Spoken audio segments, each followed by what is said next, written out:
Welcome to ETFinalscore.com, your source for all the highlight stats and stories and scores from around East Texas high school football, with your host, Eric Sullivan.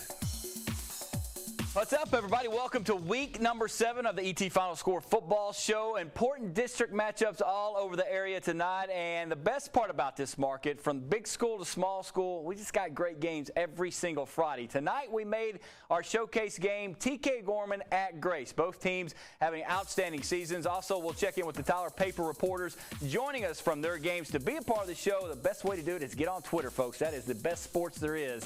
At ET Final Score to make a comment, a score, a stat, whatever you want to. Just give us your tweets and we will get them out on air. Now, tonight it was a great atmosphere at Grace's Clyde Perkins Stadium. Both the Cougars and TK Gorman Crusaders are right there for playoff berths. And in Grace's case, a chance to get a district championship if they keep on winning.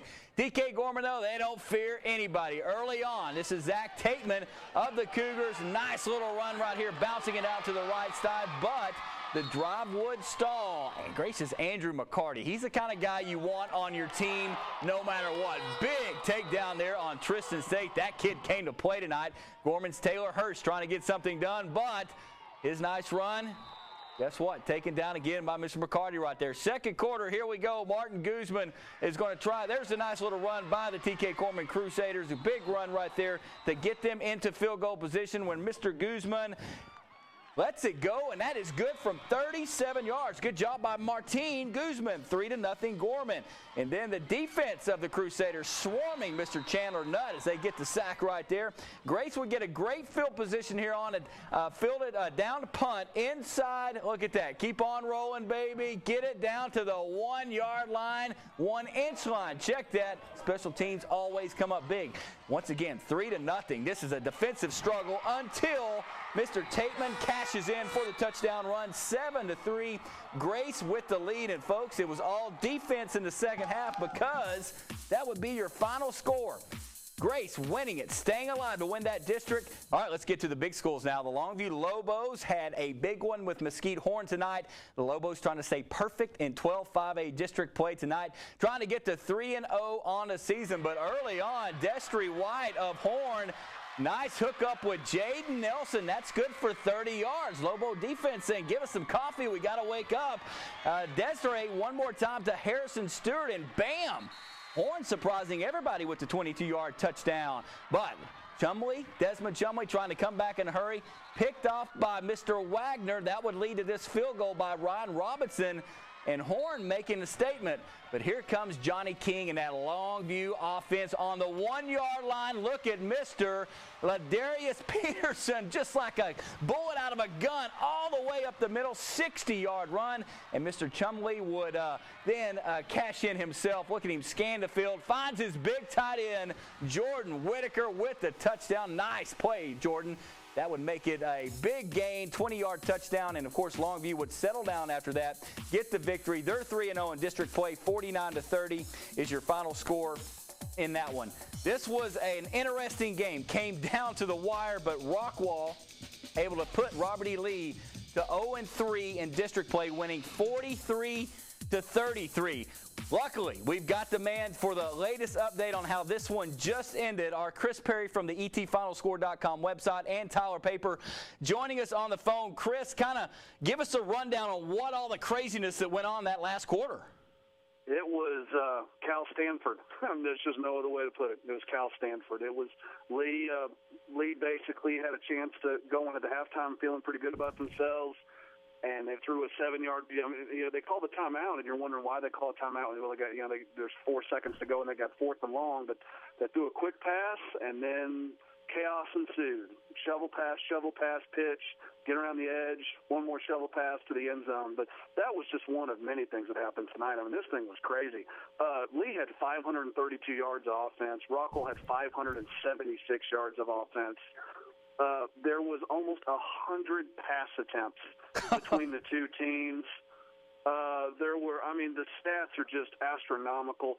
Bryce Wilkerson, finished with over, let's see, what am I looking at? Hang on for 1 second. Bryce Wilkerson, he finished with 227 yards receiving and 3 touchdowns in a loss Wow. And that's all you have to say about that. All right, Chris, 0-3 in 12A district play. It's the mountain they have to climb to get the playoffs is a very, very steep one.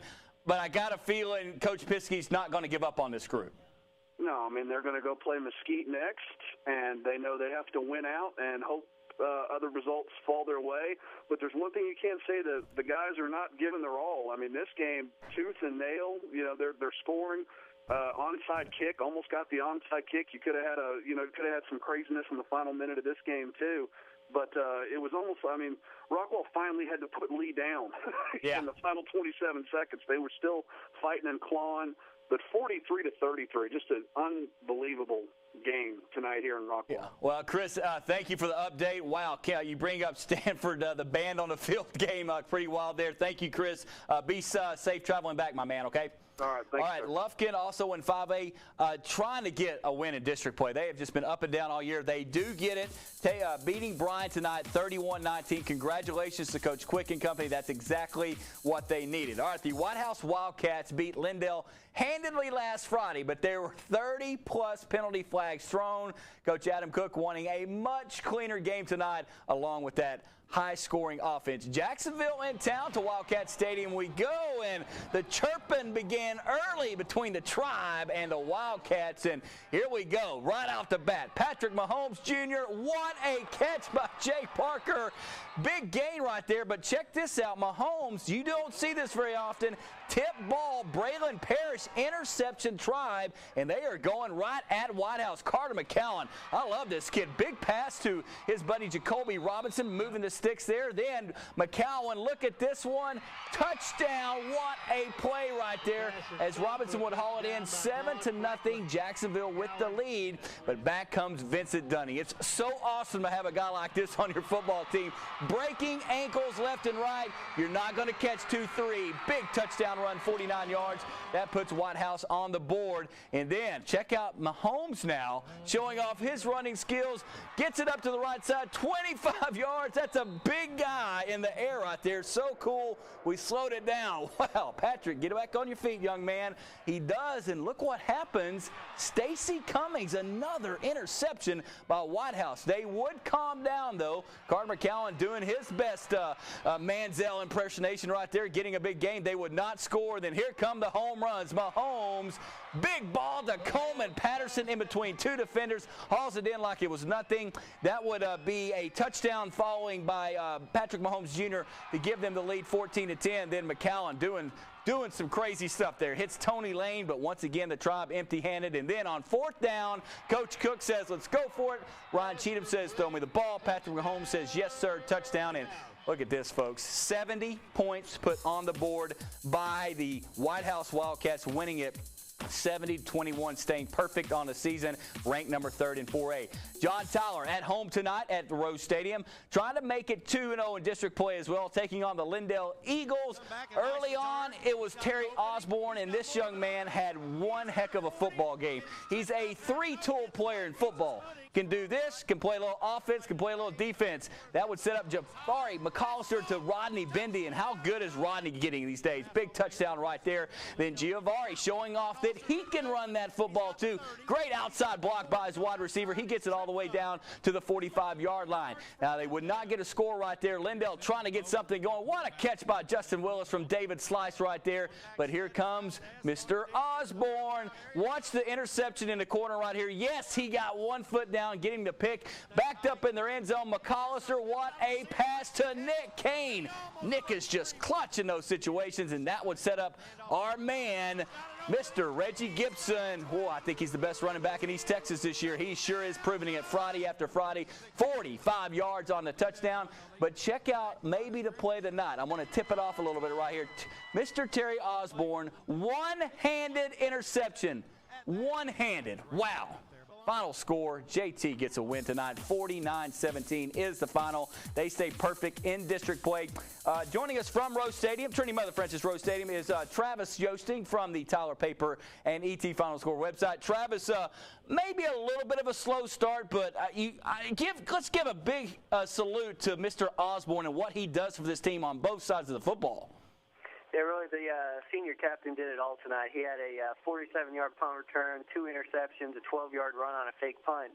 And he really was the spark for the Lions tonight. Travis, as they get the victory tonight over Lyndale, I know we're all wanting that November 8th showdown with White House, but what are you seeing right now with this John Tyler football team? Well, they're still making mistakes that a young team makes. They had 3 turnovers tonight.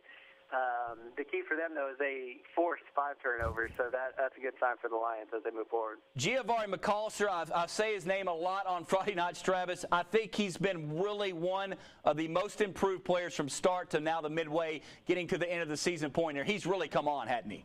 He really has. He had 4 touchdown passes tonight on only 19 attempts and also ran for over 100 yards. He's really putting together some strong performances of late. Mr. Yosting, job well done. We'll check back in with you next Friday. Be safe getting home tonight as well.